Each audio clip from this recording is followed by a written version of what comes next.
हरे कृष्णा से भक्तों का स्वागत है। आज की भगवत गीता क्लास में हम पहले मंगलाचरण करते हैं। ओम अज्ञानतिमिरान्धस्य ज्ञानञ्जनशलाकया चक्षुरुन्मीलितं येन तस्मै श्रीगुरुवे नमः। श्रीचैतन्यमनोभीष्टं स्थापितं येन भूतले स्वयं रूपः कदा मह्यं ददाति स्वपदान्तिकम्। वन्देऽहं श्रीगुरो श्रीयुतापदकमलं श्रीगुरून् वैष्णवांश श्रीरूपं साग्रजातं सहगणरघुनाथां वितं तं सजीवं साद्वैतं सावधूतं परिजनसहितं कृष्णचैतन्यदेवं श्रीराधा कृष्णपादान् सहगणललिता श्रीविशाखाद्विषाञ्च। हे कृष्ण करुणा सिन्धु दीनबन्धु जगत्पते गोपेश गोपिकान्त राधाकान्त नमस्तते। तप्त कांचन गौरांगी श्रीराधे वृंदावनेश्वरी वृषभानुसुते देवी प्रणमामि हरिप्रिये।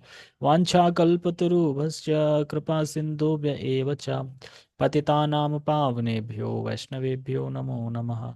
जय श्री कृष्ण चैतन्य प्रभु नित्यानंद श्री अद्वैत गदाधर शिवासादि गौर भक्तवृंद। हरे कृष्णा कृष्णा कृष्णा हरे हरे, हरे राम राम राम हरे हरे। रामाय रामभद्राय श्रीरामचंद्राय वेदसे रघुनाथाय नाथाय सीताय पते नमः। नमो विष्णुपादाय कृष्णपृष्ठाय भूतले श्रीमते भक्तिवेदांत स्वामिन् इति नामिने। नमस्ते सारस्वते देवे गौरवाणी प्रचारिणे निर्विशेष शून्यवादी पाश्चात्य देशतारिणे।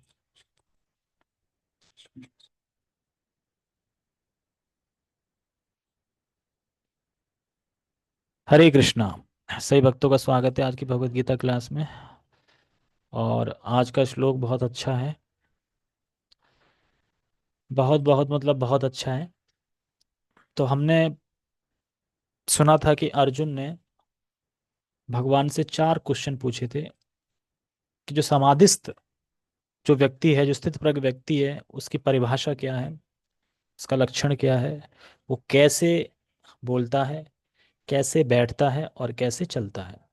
जिसमें कल भगवान ने, यानी कल के श्लोक में 2.55 में एक क्वेश्चन का आंसर दे दिया था कि जो कहाँ है।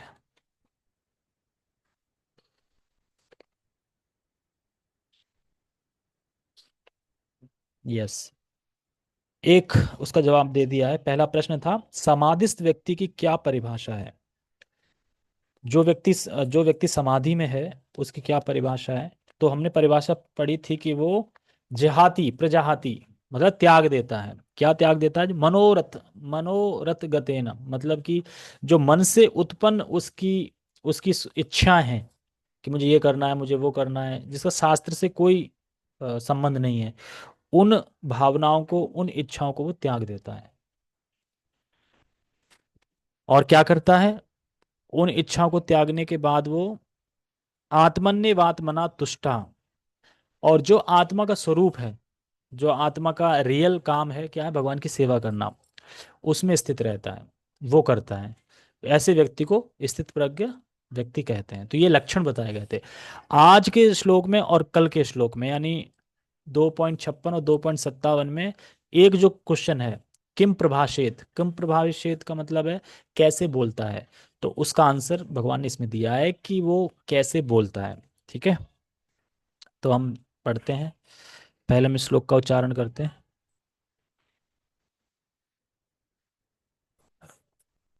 दुःखेषु अनुदिन दुःखेषु अनुद्विग्नमनः सुखेषु विगतस्परः वीतरागा भया क्रोधा स्थितधीमरुमनुरुच्यते। दुःखेषु अनुद्विग्नमनः सुखेषु विगतस्पृहा वीतरागा भया क्रोधा स्थितधीमनुरुच्यते।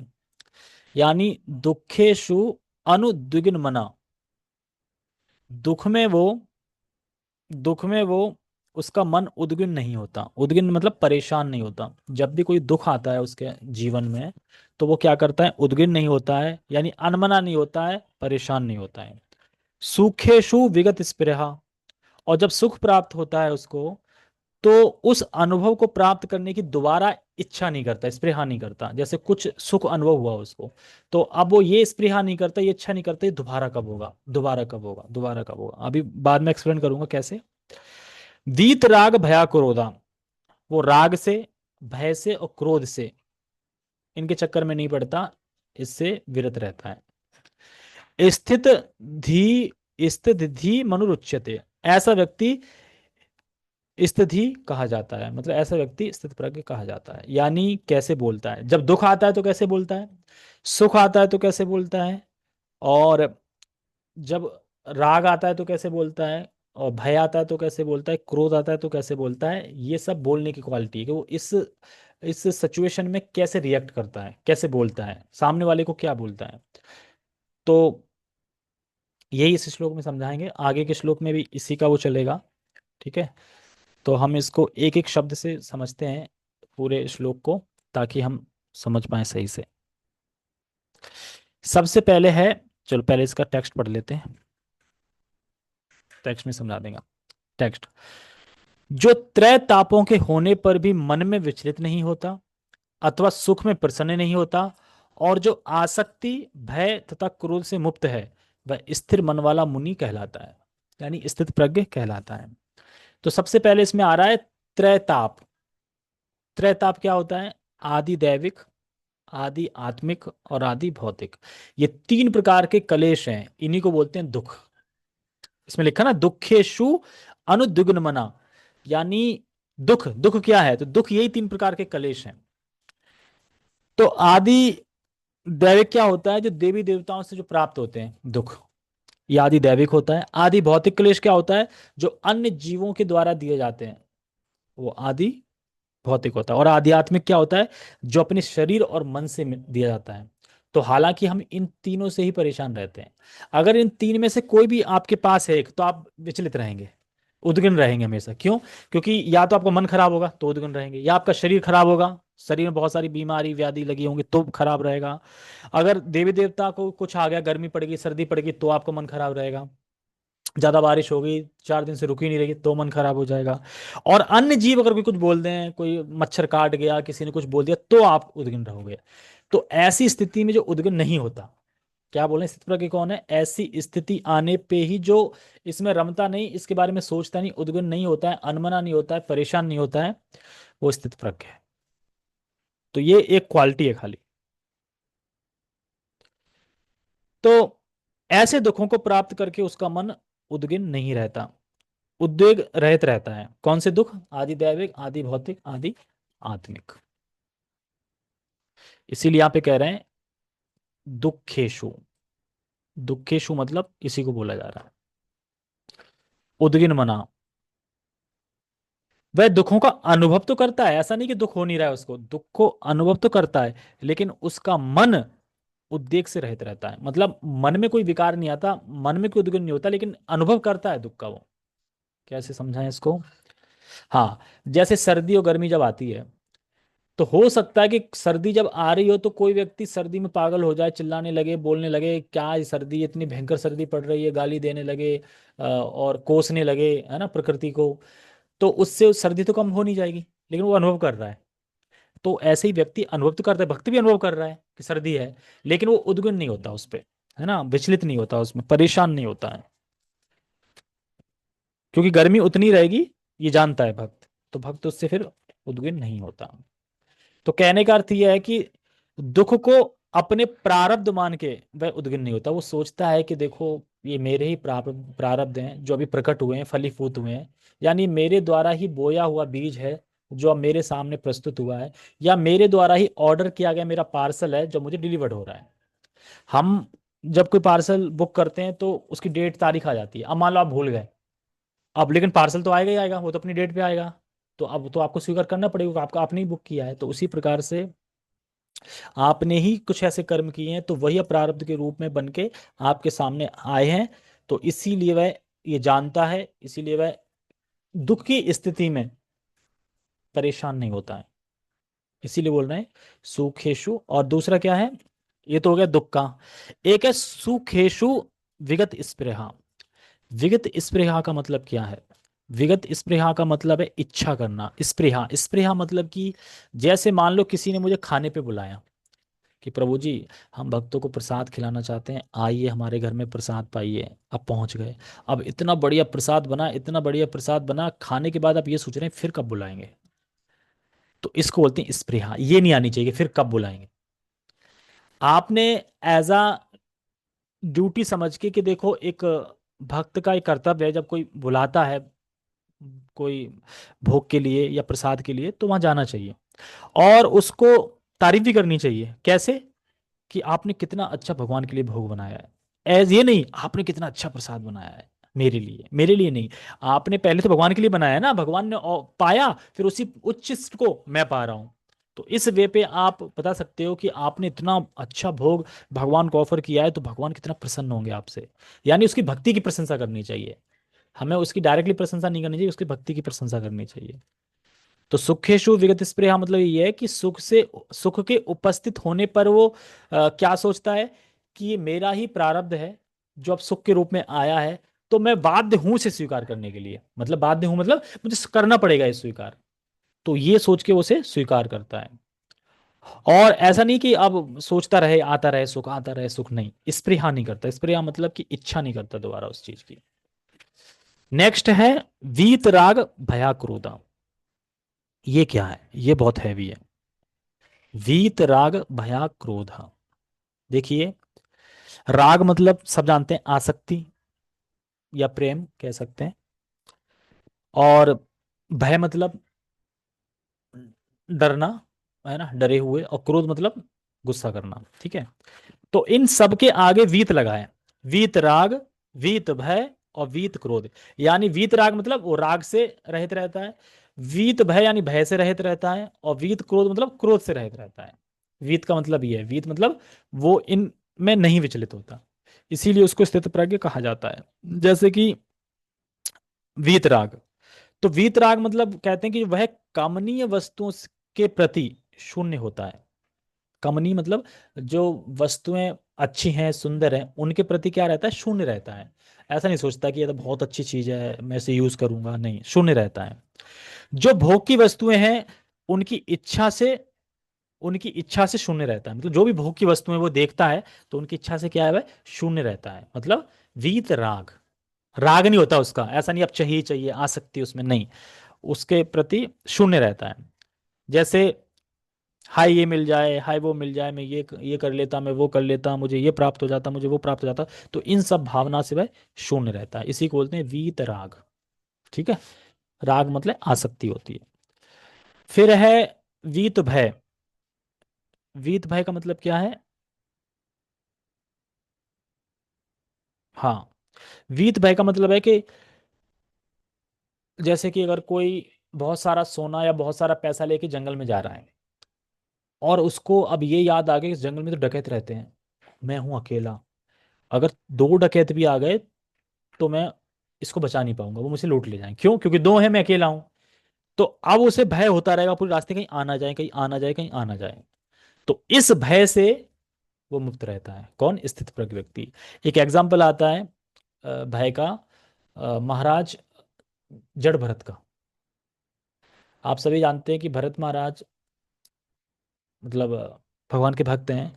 और जब उन्होंने सोचा कि नहीं अब तो मुझे भगवान की प्राप्ति करनी है, तो वो सब कुछ अपना राज्य पुत्रों को सौंप के और वन चले गए, जंगल चले गए। और वहां जंगल जाके हिरण से आसक्त हो गए। और जब हिरण से आसक्त हो गए तो हिरण, क्योंकि भक्त थे तो उन्हें सब कुछ याद था। और जब उनका दूसरा जन्म जब जड़ भरत के रूप में हुआ, एक तो उसके रूप में हिरण के रूप में हुआ था, हिरण के बाद फिर जड़ भरत के रूप में हुआ, तो वो एकदम जड़ बन गए कि अब मैं बोलूंगा ही नहीं, मैं बोलने से ही फंसा हूं, अब मैं बोलूंगा ही नहीं। तो वो ऐसा व्यवहार था उनका, ना तो उनको किसी से भय था और ना उनसे किसी को भय था। क्योंकि एक बार उनके पिताजी ने बोला कि जाओ कुछ काम नहीं करते, जाओ खेतों में जाओ और वहां पे देखो पक्षी बच्ची दाना ना खाएं, जाओ रखाओ जाके। तो चले गए वो और वहां बैठ गए। और जब बैठ गए तो वहां के पक्षी आए, वहां के और भी पशु आए, जानवर, वो सब देख रहे हैं कि यार ये खाने के लिए बैठा है, खाऊं कि नहीं खाऊं, ये मारेगा तो नहीं, मतलब। तो देखा होता जड़ बन के बैठा है, कुछ कर ही नहीं रहा है, चलो थोड़ा ट्राई करते हैं, है ना। तो एक गया, दो गया जानवर, तीन गए और सब उजाड़ने लगे उसकी फसल, और वो बैठा है आराम से। तो यानी अब उनको कोई भय नहीं हो रहा उससे, और उसको भी भय नहीं है कि वो कह रहे हैं तो मेरे घर वाले क्या बोलेंगे, ये क्या बोलेंगे, बिल्कुल भय से मुक्त है। तो जब वो देखते हैं अरे ये क्या कर रहा है, इससे अगर हम स्टैचू खड़ा कर देते फिर भी जानवर भाग जाते हैं, ये तो स्टैचू से भी गए गुजरा है, किसी काम का नहीं है, भगा देते हैं घर से। और भगा देते हैं तो एक जगह बैठ जाते हैं, और वहां पे एक टोली थी डाकुओं की, वो क्या कर रहे थे, बलि चढ़ानी थी उनको एक व्यक्ति की। तो बलि चढ़ाने के लिए उनको ले जाते हैं, पकड़ लेते हैं, ले जाते हैं, और कहते हैं कि अब तुम्हारी बलि चढ़ाई जाएगी, मतलब बलि करेंगे, थोड़ी देर बाद आपको बलि चढ़ाई जाएगी आपकी। तो भरत महाराज बिल्कुल भी उद्विग्न नहीं होते हैं, भय बिल्कुल नहीं होता है। कहते हैं कि अगर भगवान चाहते हैं मुझे मरना है तो मरना ही है, भगवान चाहते हैं मैं नहीं मरना तो ये कुछ नहीं कर पाएंगे, तो दिक्कत क्या है। अब उसको नहला रहे हैं, धुला रहे हैं, बढ़िया कपड़े पहना रहे हैं, खिला रहे हैं, पिला रहे हैं, फिर ही तो बलि देंगे, और उन्हें कोई दिक्कत नहीं है। हम लोग होते तो हमको अगर कोई बोलते बलि चढ़ाइए तो हम वैसे ही हार्ट अटैक से मर जाएंगे पहले ही, है ना, बलि चढ़ने से पहले ही मर जाएंगे हम। तो ये है भय का एग्जाम्पल, कि जड़ भरत महाराज बिल्कुल भय से रहित थे। तो यही क्वालिटी है भक्त की, स्थित प्रज्ञ व्यक्ति की, उसे कोई भय नहीं रहता। और फिर क्या है, क्रोध, वीत क्रोध। क्रोध मतलब कि मेरे अथॉरिटी को कैसे तोड़ा किसी ने, मतलब अथॉरिटी मतलब मैंने कोई नियम बनाया उसको कोई तोड़े तो क्रोध आएगा ना। या मेरे बाड़े में कोई आ जाए, घुस जाए। जैसे कि जब कृष्ण बलराम, वो कंस का कौन सा मैदान था जहाँ पे वो कौन सा पेड़ थे ना उसके, जिसमें वो फल खाने गए थे, क्या नाम है, कंस ही तो था ना, छोटे कृष्ण थे ना। तो जो गधे बन के असुर उसकी रखवाली कर रहे थे, पूरा वन था एक, ताल वन था शायद, ताल वन था। तो वहां पे जैसे ही कृष्ण बलराम घुसते हैं तो वो क्या कहते हैं सुर, तो मेरे खेमे में कैसे आई, ये हमारी जगह है, यहाँ से सिर्फ कंस के लिए, हमारे जो महाराज हैं कंस, उन्हीं को ये रस जाता है, और कोई नहीं पी सकता। तो तुरंत क्रोध आ गया उसको। तो उसी प्रकार से हम कोई जब बाउंड्री बना लेते हैं अपनी, और उस बाउंड्री में कोई और आ जाता है तो हमें क्रोध आ जाता है, तो इससे वो रहित रहता है कौन, स्थित प्रज्ञ व्यक्ति। तो ये मतलब है वीत राग भय क्रोधा, और स्थित धीमर अनुच्यते का मतलब है कि ऐसा व्यक्ति ही स्थित धी है, स्थित धी मुनि कहलाता है। ठीक है, तो स्थित धी मतलब ऐसा व्यक्ति, हाँ स्थित प्रज्ञ है, या ऐसा व्यक्ति मुनि कहलाता है। तो कौन बताएगा त्रैताप क्या है। जैसे शिला प्रभुपाद जी यहाँ पे अनुवाद में लिख रहे हैं, जो त्रैतापों के होने पर भी मन में विचलित नहीं होता। तो आप मुझे बताइए त्रैताप क्या है, कौन बताएगा, त्रैताप क्या है। सब लोग चुप बैठे हैं एकदम। अच्छा, पहले शिवानी माता जी ने हैंड रेस किया है, ओके आप बताइए, फिर देन पार्थसारथी माता जी आप बताइए। हरे कृष्णा प्रभु जी। हरे कृष्णा। आदि देविक, आदि भौतिक, और अध्या एक और था, माइंड से स्किप हो गया। हाँ, वो माइंड के ऊपर ही है ना, इसलिए स्किप हो गया। हाँ। मीनिंग क्या है इसकी। आदि देविक जो जो देवता देवी देवताओं से मिलता है। आदि भौतिक जो मक्खी मच्छरों से मिलता है। और आध्यात्मिक कुछ है जो था, तीसरा वाला स्किप हो गया माइंड से। अच्छा, वो उसका मीनिंग क्या है। उसका मीनिंग पता नहीं, माइंड से स्किप हो गया अचानक। हाँ, किसी ने माइंड हर लिया आपका, ठीक है, आप बताइए। महादेव में तीन ताप बताए गए हैं, आदि दैविक, आदि भौतिक, आध्यात्मिक, आदि आध्यात्मिक। तो इनका मीनिंग भी बताना है। हाँ हाँ। जी। आदि भौतिक वह हैं जो अन्य जीवों द्वारा हमें ताप दिया जाता है, जैसे सांप, मच्छर या चोर या गुंडों द्वारा जो भी दिया जाता है। आदि दैविक कलेश हैं वो जो देवताओं द्वारा दिए जाते हैं, जैसे तूफान आ गया, भूकंप आ गया, बाढ़ आ गई या काल पड़ गया। आदि आध्यात्मिक कलेश वो हैं जो हमारे शरीर, मन, बुद्धि द्वारा हमें दिए जाते हैं। आदि आत्मिक है या जैसे आदि बीमारी आध्यात्मिक हो है, गई। मुझे कंफ्यूजन हो रही है। आध्यात्मिक। आदि आध्यात्मिक तो आध्यात्मिक। आध्यात्मिक स्पिरिचुअल वर्ड हो गया ना। आदि आत्मिक है, मुझे जहां तक याद आ रहा है, आत्मिक मतलब अपने आत्मा के द्वारा, मतलब हम सोच रहे हैं, टेंशन में आ रहे हैं, या आदि आत्मिक।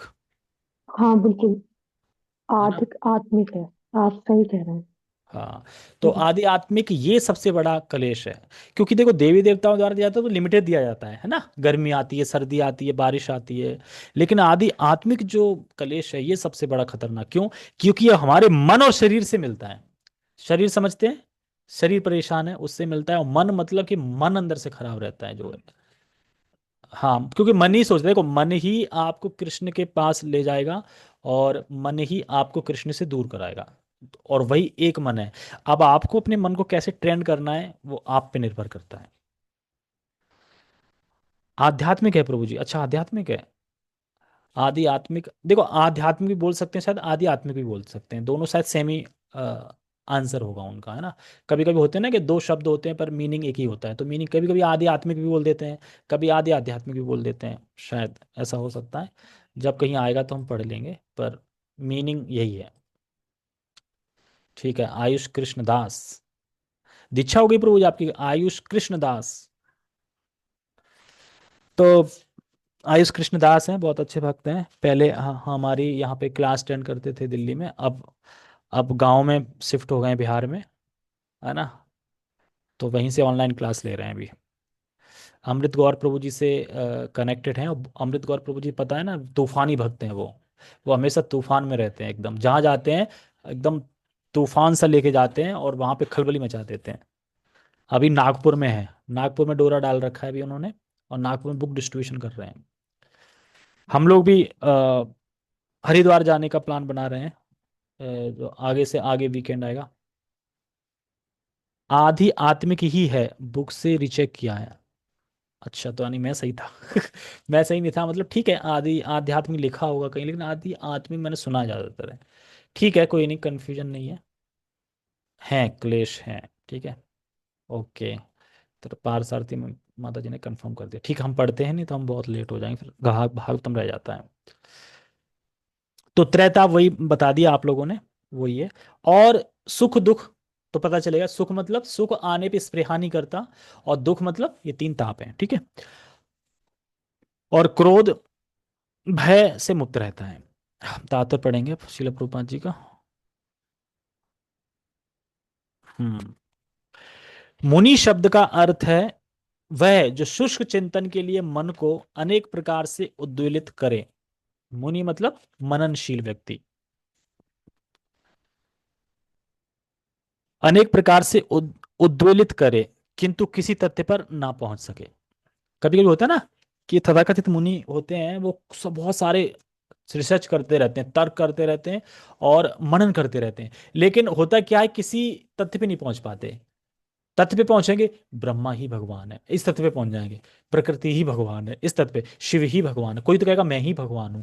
ऐसे ऐसे तथ्य पे पहुंच जाते हैं, तो यहाँ पे बता रहे हैं ना पहुंच सके, मतलब शुष्क चिंतन का अर्थ होता है कि वैदिक, जो हमारा वैदिक स्क्रिप्चर है, उनके आधार पे ना होना, मतलब उनके आधार बिल्कुल नहीं है। स्क्रिप्चर को बिल्कुल अलग किनारे कर देते हैं, और उसके अलावा बाकी फिर रिसर्च करते रहते हैं, मनन करते रहते हैं। यानी कि कहने का मतलब ये, वैदिक साहित्य का कोई आधार नहीं होता, अपने मन से बस सोचते रहते हैं, ये कर लो वो कर लो ऐसे करके, तो इनको बोलते हैं मुनि। मुनि शब्द मतलब जो शुष्क चिंतन, शुष्क चिंतन मतलब वैदिक वैदिक साहित्य का कोई आधार नहीं होता जिसमें। जैसे हम जो कोई भी बोलते हैं बात, तो वैदिक साहित्य के आधार पे बोलते हैं कि देखो लिखा है, जैसे ब्रह्म संहिता में लिखा है ईश्वरा परमा कृष्णा, इस तरीके से, लेकिन वो अपने मन के हिसाब से बोलते हैं, कोई आधार नहीं होता शास्त्र का। कहा जाता है कि प्रत्येक मुनि का अपना अपना दृष्टिकोण होता है, और जब तक एक मुनि अन्य मुनि से भिन्न ना हो, तब तक उसे वास्तविक मुनि नहीं कहा जा सकता। न चासा वृषि यर्ष्या मतम न भिन्नम, भिन्न मतलब अलग अलग। इसमें बता रहे हैं कि देखो, तर्क कोई प्रतिष्ठा नहीं है।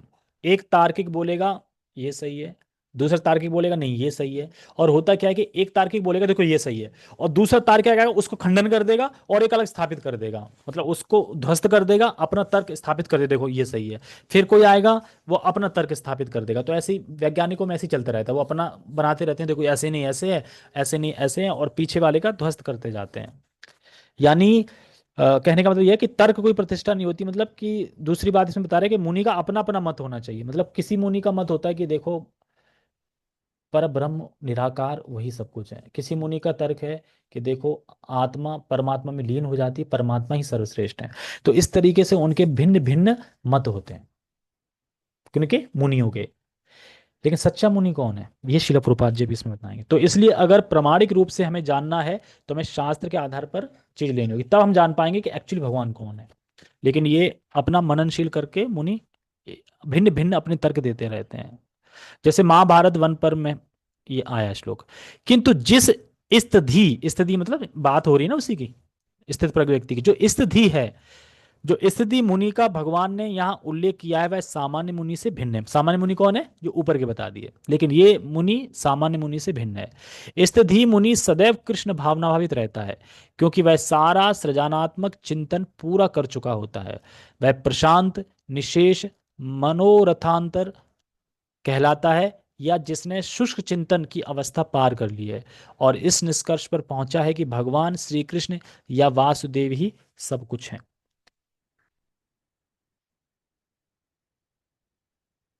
वासुदेव ही सब कुछ है। वासुदेव सर्वमिति स महात्मा सुदुर्लभा, वह स्थिर चित्त मुनि कहलाता है।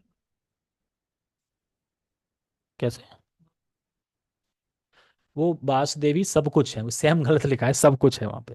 तो यहाँ बता रहे हैं कि वासुदेवम सर्वमिति स महात्मा सुदुर्लभ, जो वास जो जानता है कि कृष्ण ही सब कुछ है, ऐसा महात्मा यही मुनि असली मुनि है, और जो कि बहुत रियर है, बहुत दुर्लभ है। तो मतलब क्या है, मतलब यह है कि यहाँ पे ये समझना है कि हम कृष्ण के अंश हैं और हमें कृष्ण की सेवा करनी है। बाकी और कुछ, और बाकी और कोई कार्य मुझको संतुष्ट नहीं कर सकता। अगर मुझे संतुष्ट होना है तो वो मैं तभी संतुष्ट हो सकता हूँ जब मैं कृष्ण की सेवा करूँ। यानी कृष्ण की सेवा से आप संतुष्ट हो सकते हैं, क्यों? क्योंकि बताया जिस तरीके से अग्नि का धर्म है ताप, उसी प्रकार से आत्मा का धर्म है भगवान की सेवा। तो जब आत्मा भगवान की सेवा करेगी तो वो संतुष्ट ऑटोमेटिक हो जाएगी, और जब तक नहीं करेगी तब तक आप संतुष्ट नहीं होगे, आप असंतुष्टि रहोगे। इस जगत में आप देख लो, एक से एक लोग हैं, पैसे वाले हैं, सब हैं, लेकिन सब सब परेशान है सब, चाहे किसी की सैलरी 1 लाख हो, 2 लाख हो, 3 लाख हो। और तो छोड़ेगा, एक्टर था ना जो बहुत जल्दी फेमस हो गया था, जिसे सुसाइड कर लिया है, प्रभु जी बता रहे थे, पता नहीं नाम मैंने नहीं देखा कौन सा था, नया कोई एक्टर है जो बढ़िया चल रहा था मतलब, और सुसाइड कर लिया उसने। इतना पैसा होने के बाद सुसाइड कर लिया, यानी संतुष्ट नहीं है। संतुष्ट कब होगा, जब भगवान की आप सेवा करोगे, तभी संतुष्ट होगा। तो ये यहाँ पे बता रहे हैं कि जैसे कि इसीलिए कहते हैं ना, अहेतु की अप्रतिहता ये आत्म प्रसिद्धि, मतलब कि आप तभी प्रसन्न हो पाएंगे जब अहेतु की भक्ति करेंगे, यानी बिना किसी हेतु के, बिना कुछ मांगे। जैसे कि वृंदावन में आप जाते हो, सेवा करते, वृंदावन में रिक्शे वाले भी सेवा करते हैं बहुत, लेकिन वो अपनी सेवा को बेच देते हैं कुछ रुपयों में, बोलते ना, मतलब बिठाया, आपसे पैसा ले लिए, तो अपनी सेवा उन्होंने बेच दी। लेकिन हम बिना किसी हेतु के भक्ति कर कैसे सकते हैं? तो हमारा एक ही हेतु होता है, और हम मांगते भी हैं, भीख मांगते हैं, भगवान अपना प्रेम दे दीजिए, अपना प्रेम दे दीजिए। तो हमें सिर्फ भगवान से क्या मांगना है? भगवान का प्रेम मांगना है। गोल यही है कि भगवान के प्रेम, भगवान के चरणों का प्रेम, भगवान के चरणों का प्रेम, यही हमारी इच्छा है। और रोज हम भिक्षा मांगनी चाहिए, प्रेम दे दो, प्रेम दे दो। क्या पता भगवान सुन ले किसी दिन। जैसे आप रोज भगवान से मांगोगे तो हो सकता है भगवान तंगा के दे दे, अरे दे दो इसको, प्रेम रोज मांगता है, दे दो दे दो। ऐसा भी हो सकता है, इसलिए हमें रोज मांगना चाहिए भगवान से प्रेम। ऐसा कृष्ण भावनाविद व्यक्ति तीनों पापों के संघात से तनिक भी विचलित नहीं होता। कौन से तीन ताप? आदि दैविक, आदि आत्मिक, आदि भौतिक। क्योंकि वह इन कष्टों यानी तापों को भगवत कृपा के रूप में लेता है, और पूर्व पापों के कारण अपने को अधिक कष्ट के लिए योग्य मानता है, और वह देखता है कि उसके सारे दुख भगवत कृपा से रंच मात्र रह जाते हैं। ये बहुत अच्छा है, देखो, भक्त सोचता है कि अरे मैं तो बहुत तापी पापी हूं, मैंने तो बहुत पाप किए हैं और मुझे उसकी सजा तो बहुत ज्यादा मिलनी चाहिए थी, पर भगवान आपकी कृपा से वो सजा आपने इतनी छोटी करके दे रहे हैं मुझे। मतलब दुख में क्या सोचता है वो, कि मेरी सजा तो बहुत ज्यादा होनी चाहिए थी, लेकिन भगवान आपकी कृपा से वो मेरी सजा छोटी सी रह गई है जो आपने मुझे दी है। तो ऐसा सोचता है, यानी जितना मुझे भोगना था उससे भगवान बहुत कम दे रहे हैं। ये कृपा है भगवान की। तो यानी दुख में भी उसने क्या देख लिया? भगवान की कृपा देख ली। कैसे? कि मुझे भोगना बहुत था पर मैं कम भोग रहा हूं, इसका मतलब भगवान मुझ पर कृपा कर रहे हैं।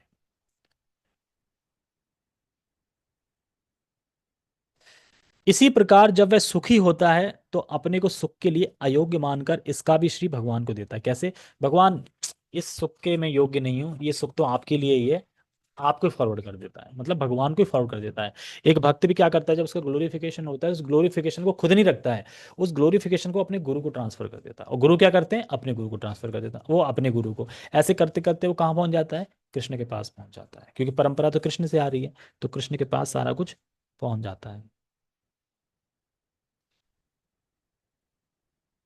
वह सोचता है कि भगवत कृपा से ही वह ऐसी सुखद स्थिति में है और भगवान की सेवा और अच्छी तरह से कर सकता है, तो वो इस तरीके से सोचता है, यानी बिल्कुल उसकी सोच बदल जाती है। दुख आएगा तो क्या सोचेगा कि मुझे बहुत ज्यादा मिलना था, कम मिला है, कृपा है।